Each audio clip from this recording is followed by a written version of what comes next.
continuar la parte que nos queda de lo que es el HIPAA.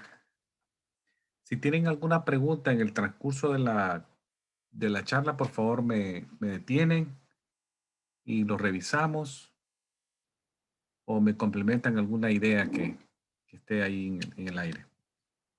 Bueno, vamos a seguir con esta parte de lo que es HIPAA también. Otro derecho de los pacientes, que es muy importante recordarlo esta noche. Dice, un paciente puede tener un documento que exprese su deseo en caso de enfermedad terminal o un accidente. Ahí puede él expresar su deseo. Y eso tiene nombre, ahí lo ven a mano derecha. Se llama, bueno, nosotros le decimos en español testamento. Recuerdan que alguien dice, testamento es el deseo de la persona en vida. Entonces, teniendo buen uso de la razón, con una mente clara, sin ninguna presión de nadie, la persona toma una decisión y expresa su deseo. Y ahí medio, acá medio se lee algunas frases que es como el cuerpo del testamento que dice yo, fulano de tal, en buen uso de mi razón, con mente fresca, lúcido, hace la siguiente declaración. Entonces, en cuanto a la parte médica, recuérdense que este es un testamento, un living will que tiene que ver con la salud. O sea, no estamos hablando de que el otro testamento que usan los abogados para cuando alguien va a heredar casas, bonos o lo que sea. Este es parte de lo que es el médico, la parte médica, tratamiento médico. En el accidente, nadie, como dice, el accidente sucede sin previo aviso, entonces la persona no sabe. Tienen living wills. Entonces, esto es lo que le da la fuerza a la decisión, que lo ha hecho previamente.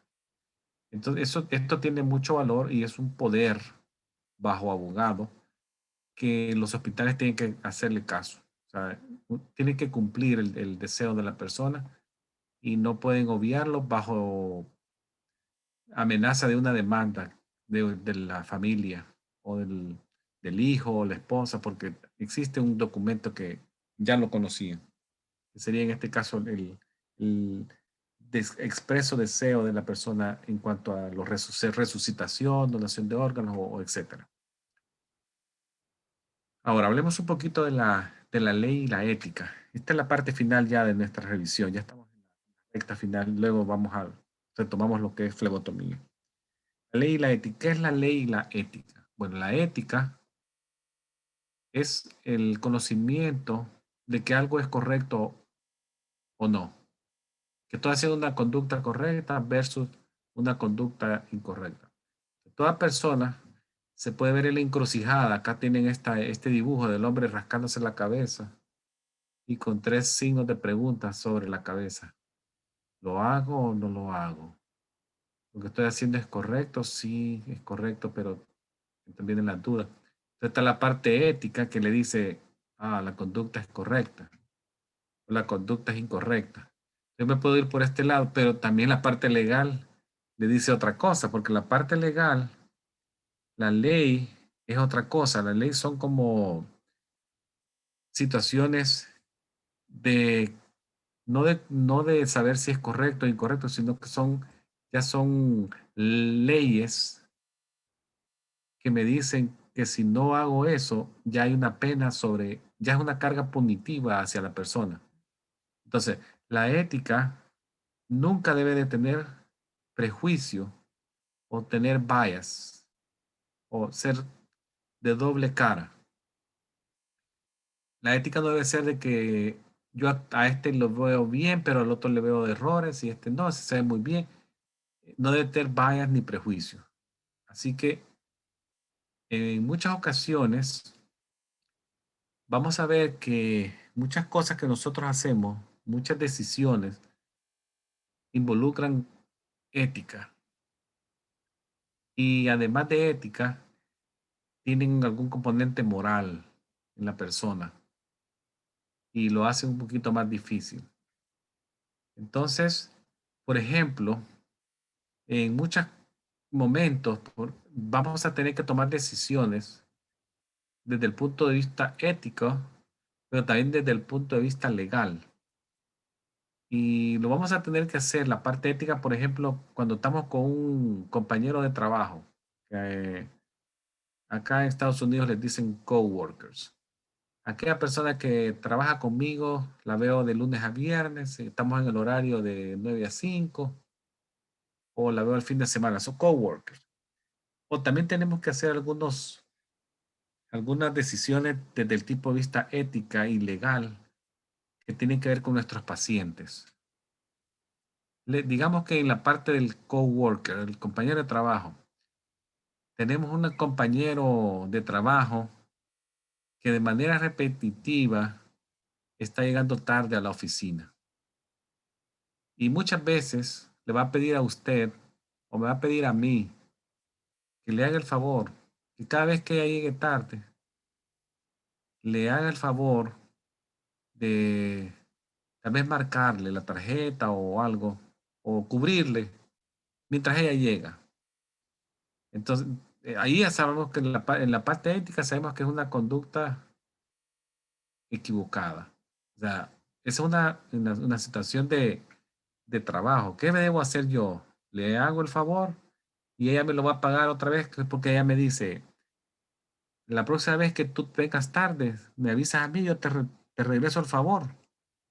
Así que no te preocupes, si tú vienes tarde, yo también te voy a marcar o te voy a cubrir esos 20 minutos que llegaste tarde y nadie se va a enterar. O sea, esa es la parte ética del trabajo y en algunos momentos el- la frontera entre lo ético y lo legal se traslapa. Ya lo vamos a ver.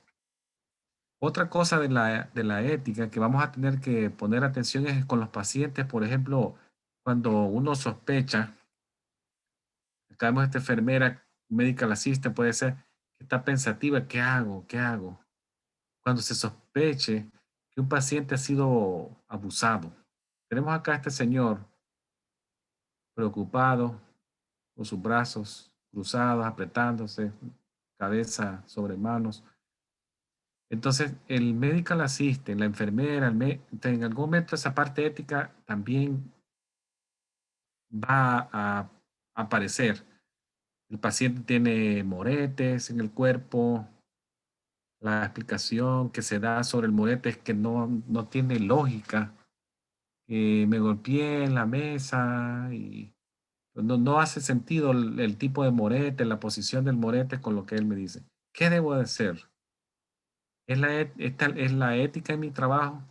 Entonces, la parte, el deber ético provee al medical assistant o cualquier trabajador de la salud un apoyo emocional. Hay que saber cómo reaccionar ahí. Entonces, si usted sospecha cualquier tipo de abuso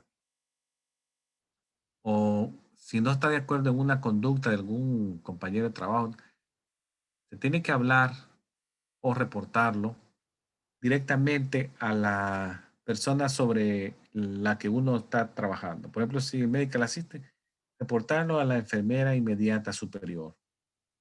Reportar eso. Ya no hay que, ya es ahí usted ya superó su deber ético. Conducta equivocada, reporta. A partir de ahí, si la otra persona ya no lo reporta, no es problema suyo, pero usted lo dejó documentado y lo avisó. Reportarlo. Cualquier sospecha que eso venga. Ahora, veamos esa es la parte ética. Espero que vayan viendo la diferencia entre lo ético y lo legal. Ahora, la parte legal, ya lo pongo, son reglas. Ya aquí ya me dan reglas de conducta que tienen una persona o una entidad, un cuerpo que lo gobierna. Por ejemplo, en las ciudades, en los estados hay leyes estatales, state law, federal laws, que son reglas de conducta que rigen a la población o a las organizaciones. Entonces, hay leyes criminales que tienen que ver con ofensas que van contra el público en general. Esas son leyes criminales. Y hay unas leyes civiles que tienen que ver en la relación entre las personas. O sea, lo civil es distinto a lo criminal, son ofensas contra personas, públicos, y la ley civil es la relación entre las personas. Acá viene una palabra que se escucha mucho a veces, de tort. ¿Qué es un tort? Esta es una cometer algo equivocado en contra de alguien, de una persona o propiedades de personas. Eso se llama tort. Si ustedes ven, la palabra tort es bien genérica. En este momento solo es cometer algo equivocado en contra de una persona o una propiedad. Tort.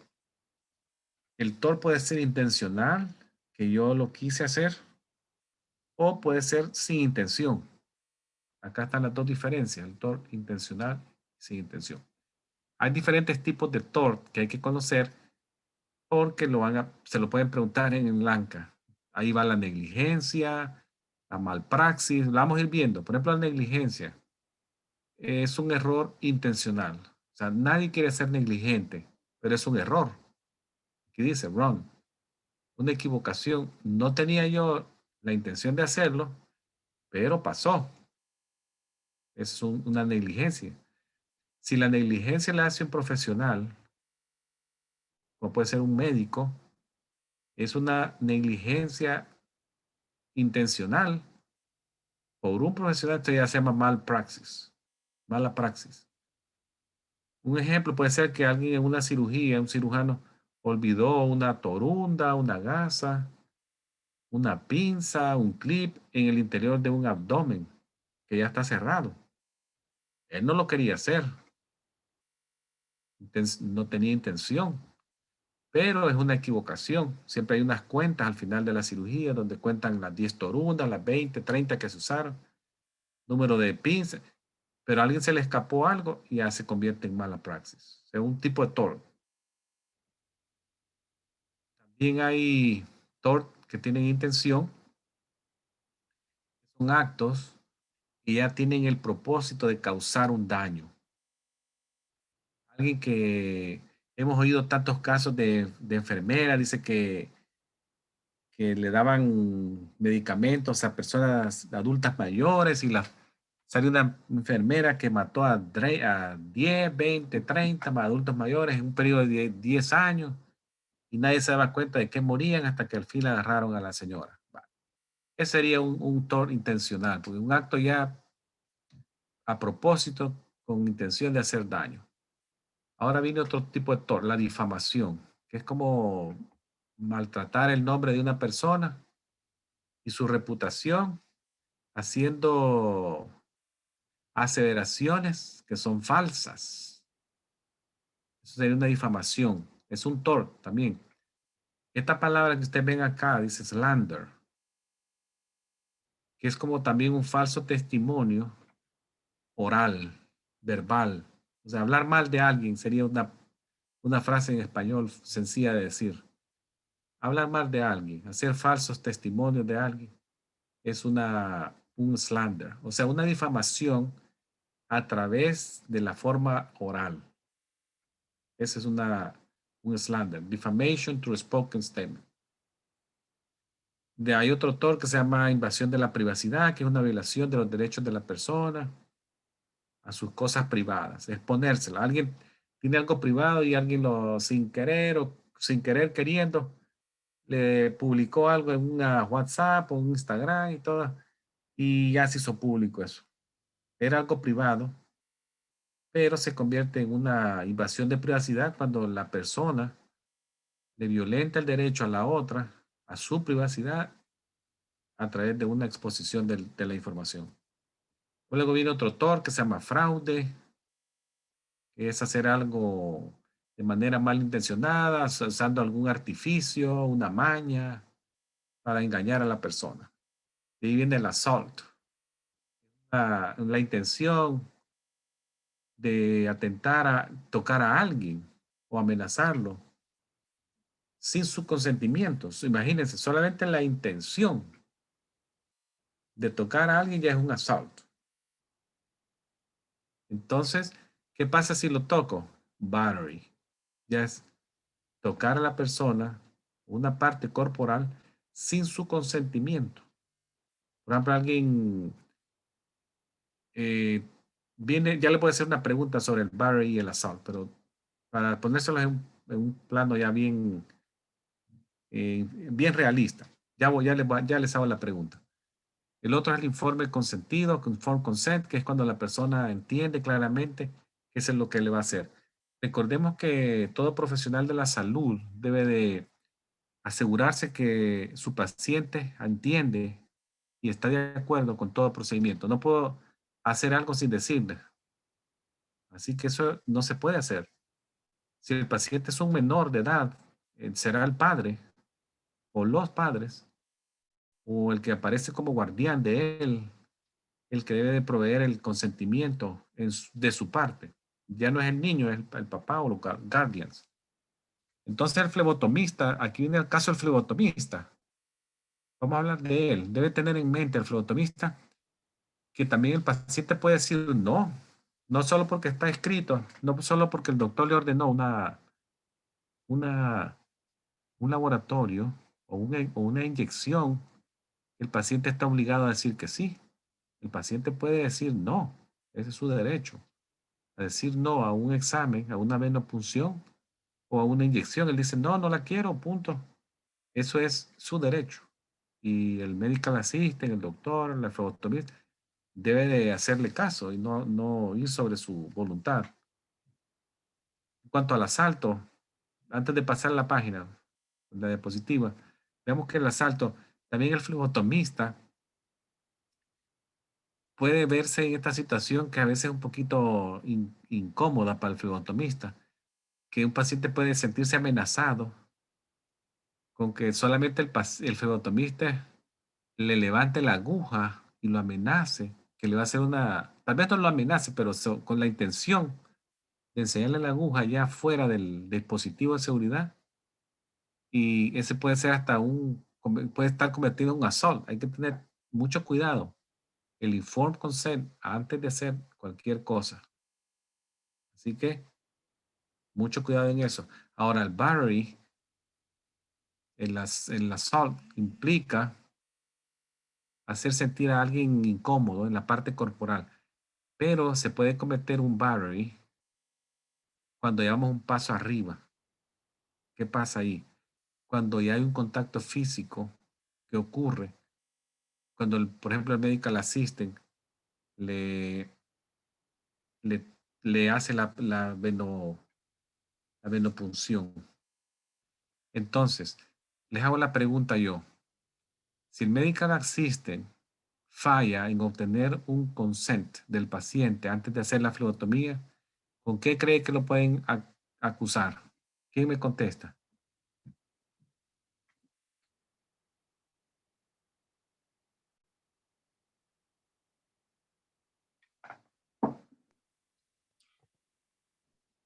¿Assault o battery?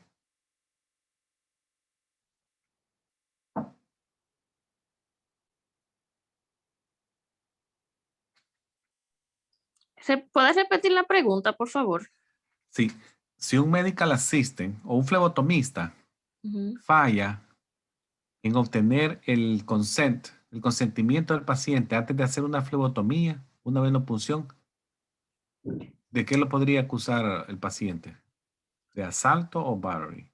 De battery, me imagino, touching a person, no, no, intentional intemperance touching the present person body without the consent. Bueno, assault.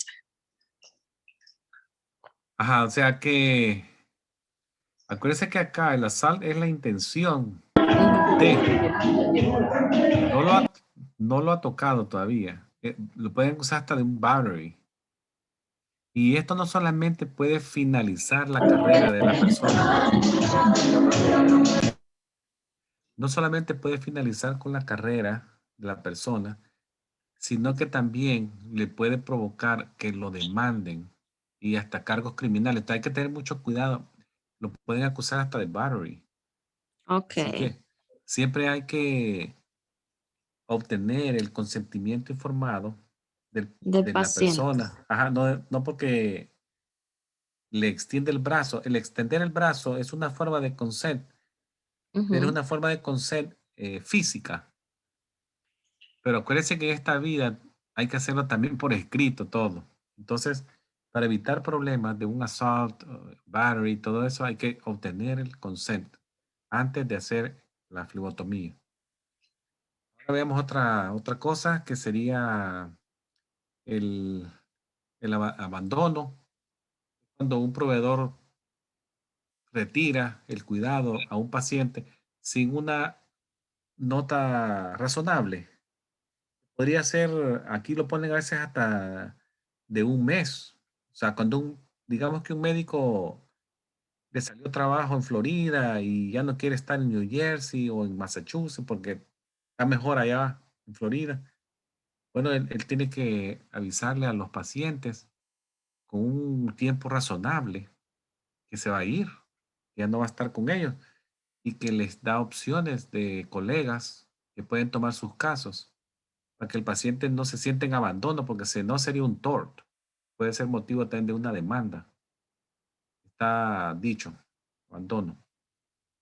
Entonces, acá hay dos tipos de acciones civiles que están reconocidos, que es la falta de consentimiento informado y la violación de los cuidados de salud estándar. Entonces, eso sería.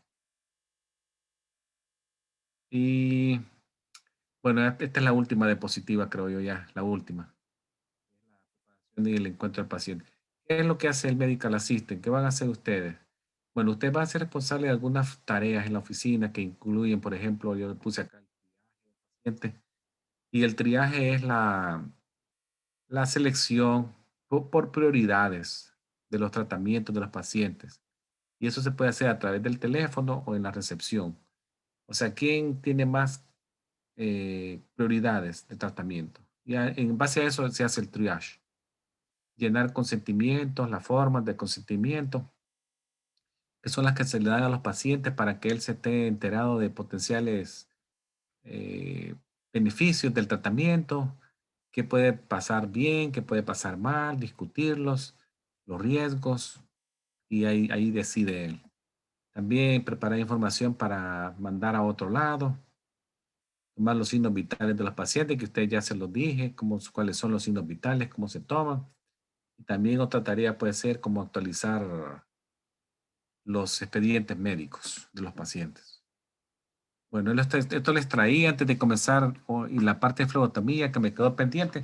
¿Alguna pregunta antes de cambiar esto? Sí, doctor, buenas noches. Sí, buenas noches.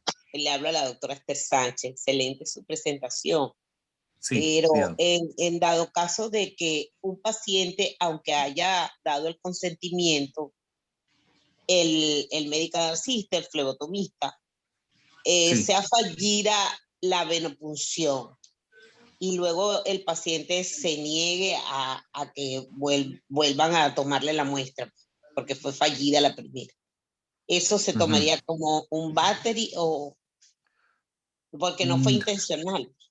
Oh, no, yo una vez usted tenga el consentimiento, no, ya no es ningún assault ni battery. Si ya tiene el consentimiento, se podría decir que no, pero ya sería como negarse pues por un derecho, ¿verdad? Recordemos que dijimos que el derecho del paciente es a decir no. Ellos se pueden negar, pero ya no lo puede acusar de nada porque ya el consentimiento informado ya fue dado Y en ese caso, si anteriormente. el paciente, perdón, si en el caso de que el paciente amerite con urgencia esos exámenes y él se niega y no hay otro flebotomista en el momento, entonces, ¿qué hacemos? Bueno, tendrían que buscarle una alternativa con otro flebotomista. No sé si el doctor Restituyo quiere agregar algo, doctor, sobre esto, Sí, cómo no. situación. Ahí la experiencia que yo tengo cuando he trabajado en ese ambiente es que realmente el flebotomista o el técnico le enseña, le muestra el récord, le explica al supervisor, a la supervisora o al médico las condiciones y el médico decide. Ya lo que el médico decida, eso está bien. Sí, muchas veces el médico, y uno lo entiende, y usted, doctora, como profesional de la salud, lo sabe, que muchas veces lo despacha y vuelve otro día o se va para otro laboratorio. Todo eso es posible. Sí. Mi Sí, inquietud y mi pregunta es porque estoy en otro país, ¿verdad? sí, En el pero tiene país razón. Venezuela, pues la decisión la toma el médico, se busca otra Sí, persona. sí. Pero aquí como las leyes son diferentes y son muy delicadas. Es muy interesante lo que te ha preguntado. Eso ha pasado en el caso, es muy diferente cuando la vena es difícil. La vena es difícil y se sobreentiende el personal médico, el paciente y todo. Cuando la vena es difícil, ellos lo entienden todo. En el caso, por ejemplo, el que usa droga, son pacientes muy difíciles para sacar sangre, ellos lo saben.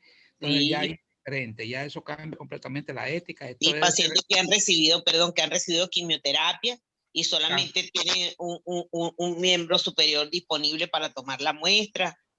sí. Se ha vivido esa No, situación. en ese caso el médico decide o la supervisora de enfermería decide cómo lo hacen. Ok, Que está tiene bien. opción hasta hacer punción arterial también o venosa central cuando tiene los catéteres. Sí. Sí, claro. Bueno, gracias, doctor. Muy Gracias a amable. usted. Gracias, profesor.